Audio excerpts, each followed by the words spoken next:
Michigan State football in 2026 is in for quite the season. Pat Fitzgerald now at the helm, bringing in LeVar Woods to be a special teams coordinator and a host of others that Michigan State fans do know well on the coaching staff. Going to be interesting with not as many players that people know, with a large transfer class. We're going to talk about it all, though, get into storylines, offense, defense, and then floor and ceiling record that we think the Spartans can get to. Welcome into the Big Ten Huddle presented by FanDuel. We have Zach Guggenheim here with us once again to talk about the Michigan State Spartans, who are entering a true reset under Pat Fitzgerald, but this isn't necessarily a tear it down and rebuild type of year. The Spartans went 4-8 and 1-8 in the Big Ten last season. Then Fitzgerald was brought in 32 transfers, including 15 defensive transfers, with 181 combined career starts. A lot of experience, but also a lot of guys. The most interesting thing is that Michigan State might have stumbled into a solution at the two positions that killed it last year. Alessio, not even going to try to pronounce his last name, played well enough late in 2025. Yes, what he said, to give them confidence at quarterback. And the offensive line has aggressively been rebuilt around proven transfers, guys who have started before. Zach, as you look at this season, what are some of the main storylines you're looking at with the Michigan State Spartans? Yeah, I think the biggest one for me, Cam Edwards comes in from UConn, and this dude is a spark plug. I don't want to compare him to Kenneth Walker because I think that might be unfair to Edwards because Kenneth Walker is a stud. But I do think you can run an offense through Cam Edwards and be successful. And so I think to me, that's probably the biggest storyline to me is how much can they lean on the transfer running back, and can they block for him so that he's able to get running lanes, which I think would help the entire offense. It certainly would help. It would certainly help the quarterback Alessio. It would take some pressure off the wide receivers. So I think that's the biggest storyline to me. Yeah, I'm looking at this team, and there's just really low expectations for them. They were picked to finish 16th in the Big Ten media poll at Big Ten media days, only ahead of Rutgers and Purdue. They currently sit at 4.5 win total with FanDuel, and they are priced to go under at minus 188, which is a pretty heavy pricing for that. So there are not very good expectations for the Michigan State Spartans, but Pat Fitzgerald has dealt with low expectations before and exceeded them. So we'll see if how Pat Fitzgerald deals with that and how he goes in to the season. He's going to need a good offense to deal with that. And Zach, when you look at this offense, there are some good players on here that people need to be aware of. Alessio came in last season, filled in with Aiden Childs, either getting benched or getting hurt, whatever you want to believe in that scenario. Kind of, I've seen a little bit of both of that. I tend to think that Aiden Childs got benched, but that's just me. But Alessio came in, did a good job. He wasn't anything super spectacular, but definitely showed he has the ability to start the next season. Cam Edwards at the running back position, obviously, as you talked about with him, the offense with wide receiver, they lose Nick Marsh, Amari Kelly, but the main returner is Krishan McCray, who had over 300 yards receiving and 3 touchdowns last season, as well as some other transfers, Frederick Moore, KK Smith, Jamel Gardner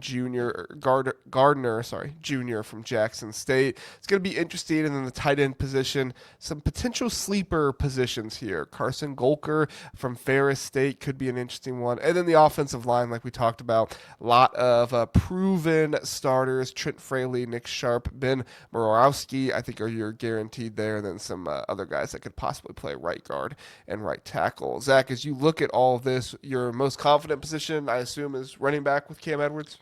Yeah, I think it has to be. You have a proven, I think, potential superstar at running back. And, you know, the rest of the running back room, you know, they get Patterson coming over from Iowa. He's no slouch. Marvis Parrish comes in. He had 12 starts last year at Western Kentucky. So you have guys behind Edwards to spell who I think are quite good. So I think the running back room is your strongest position group for sure.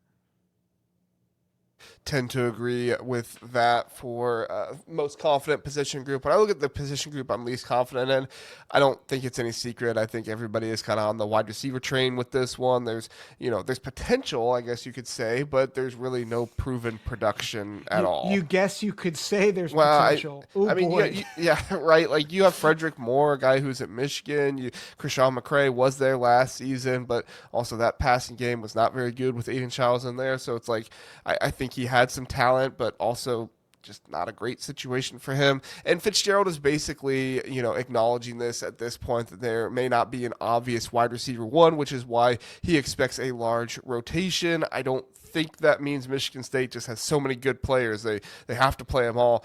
I think that sounds like maybe this team is really struggling at wide receiver, and Pat Fitzgerald wants to see as many of them on the field to see how many he can trust. Yeah, I wonder how much are they going to kind of shift the offense a little bit to find ways to get matchups to help their wide receivers and their tight ends, because I tend to agree. I think this is a tough roster in terms of wide receivers. The loss of Nick Marsh cannot be understated. Like, I think we probably overvalued him a year ago, but the fact that he's gone, I think really does change the dynamic of this team. Because with Nick Marsh in this roster, you have a guy who can take the top off a defense. You have a guy who can make you miss and go, get a big play, get a big explosive. Like, he had a lot of potential and he had proven production. The fact that he's gone and you are relying on a lot of guys who, quite honestly, like, probably at best are wide receiver twos, I think that does make it a little bit more difficult as Milivojevic comes in and tries to settle in. Now, to his credit, he did this with these receivers a year ago, or with a couple of these receivers. So we think he can do it. It's just, I do think the degree of difficulty is going to be harder. Yeah, moving on over to the defense, Jordan Hall gives this team the centerpiece that they need, but almost everything around him has pretty much changed. In 2025, Michigan State's numbers were not good. They allowed nearly 30 points per game, over 375 yards per game, and 147.3 rushing yards per game. The opponents averaged 6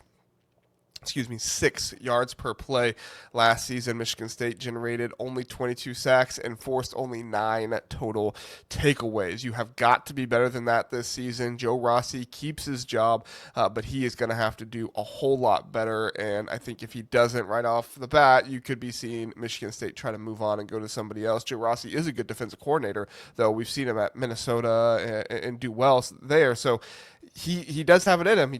We'll see if he has the players around him to fit his scheme and do what he wants to do. When you look at defensive line, Kenny Soares at the edge is going to be massively important for them. Lots of uncertainty in the middle of that defensive line. Michigan State added Eli Cohenin from Illinois and Carlos Hazelwood from Toledo. And then cornerback, this is pretty interesting. You get Trey Ball, Charles Brantley, he's back at Michigan State after spending last season at Miami before leaving East Lansing. He had 103 tackles, 18 pass breakups, 5 interceptions on 24 starts. And then at safety, you do have some good news with Nakai Martinez returning. He is key for them. He redshirted last season with his injury, had 150 tackles, 5 interceptions, and 5.5 tackles for loss. Zach, as I go through all of that, which position group sounds the most confident that you, or does it sound like you are the most confident in? I I'm hesitant, but I'll say linebacker. Like, I think Wheatland and Hall is a pretty good tandem. I think there's potential with the defensive line and the defensive backs. Like, there's more hope there than I think. That's certainly the receivers, but I just think there's so many questions. Now, I think unlike Wheatland and Hall, where I think you really do have proven commodities, right? Wheatland comes in from Maryland, has 12 starts in his first 3 years at Maryland, and then he did play at Auburn last year. Jordan Hall is a stalwart, has been there for the past 3 years. So, like, I think those guys you really depend on. I do think there's just a lot of questions though about the defensive line and the defensive backfield.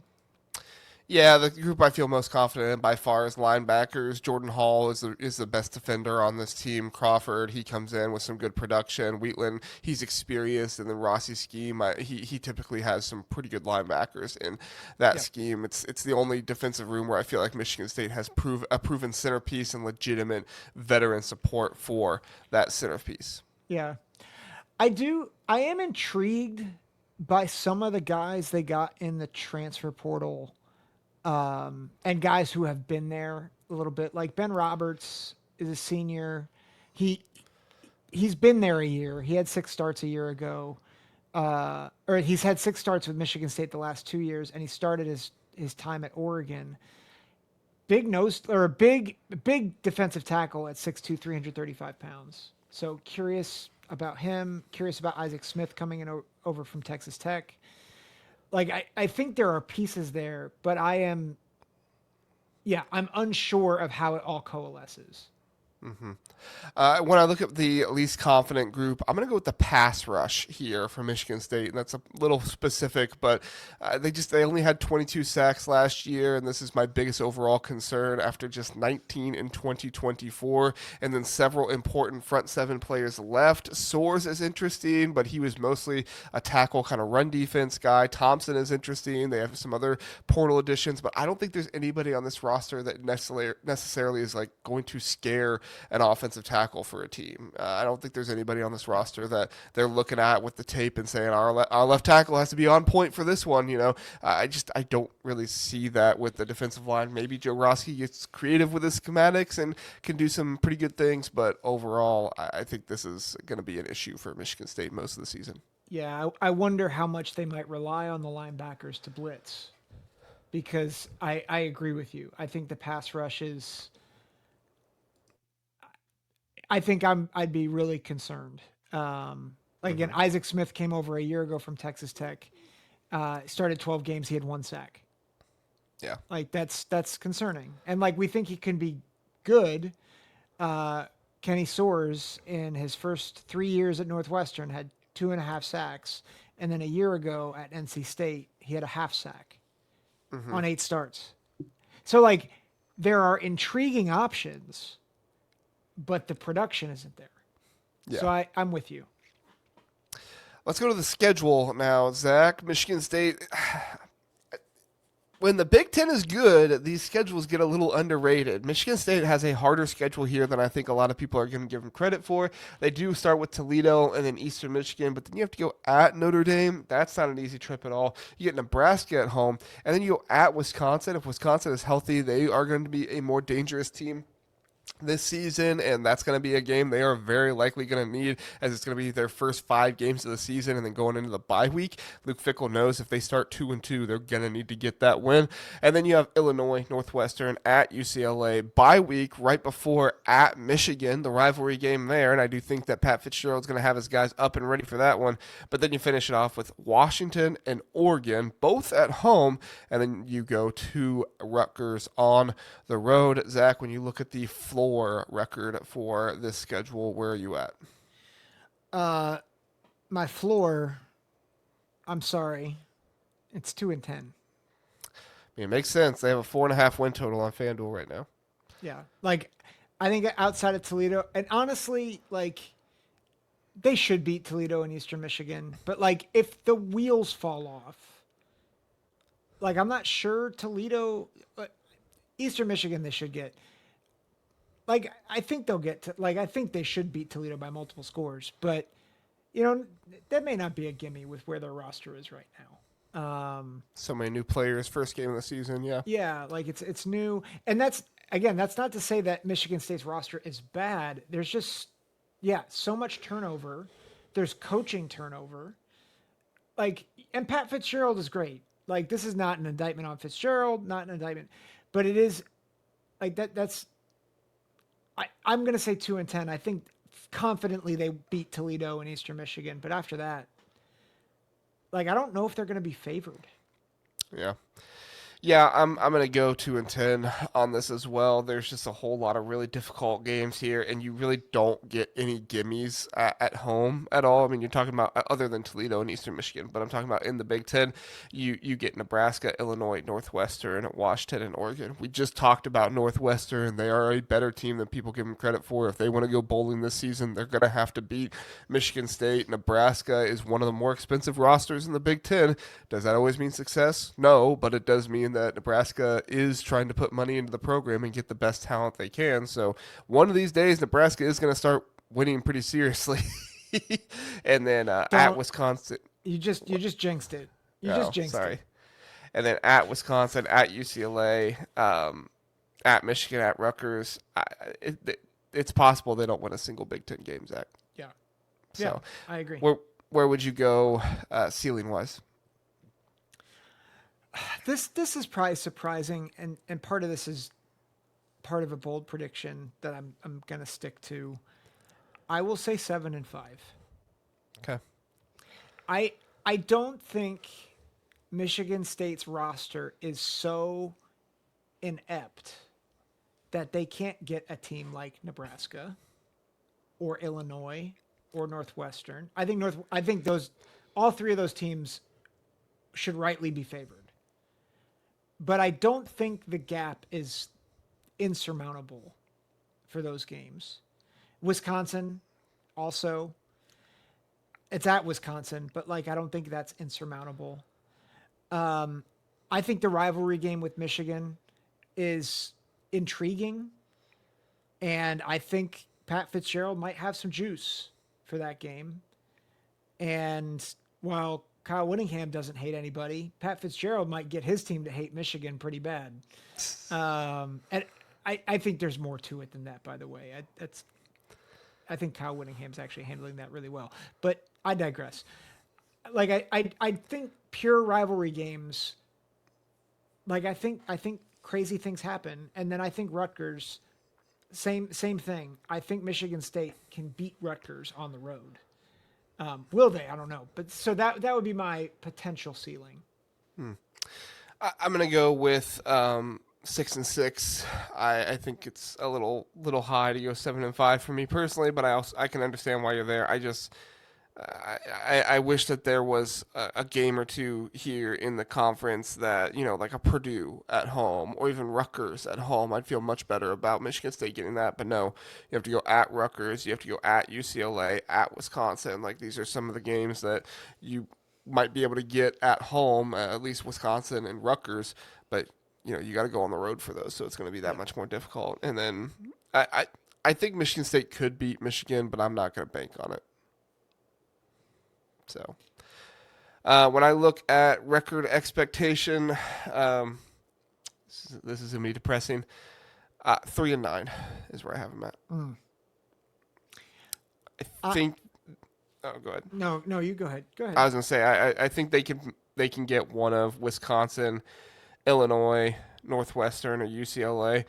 But or Rutgers, but the problem there is you got a long stretch before that. You got the two MAC games at Notre Dame, Nebraska, and then at Wisconsin, Illinois, Northwestern, at UCLA. Like if there was a bye someplace in there, I'd probably feel a little bit better about it. And it stings me because I do like Pat Fitzgerald. And I think he could have something good at Michigan State, but this year, the schedule just doesn't work out for him very well. Remember how back in the spring I said that Michigan State could be a dark horse to make the playoff? Mm-hmm. 10-2, baby. No, that's not what we're doing. I am gonna be a little bit more optimistic. Not a bowl game. I've obviously changed my tune since the spring. But I will go 5-7.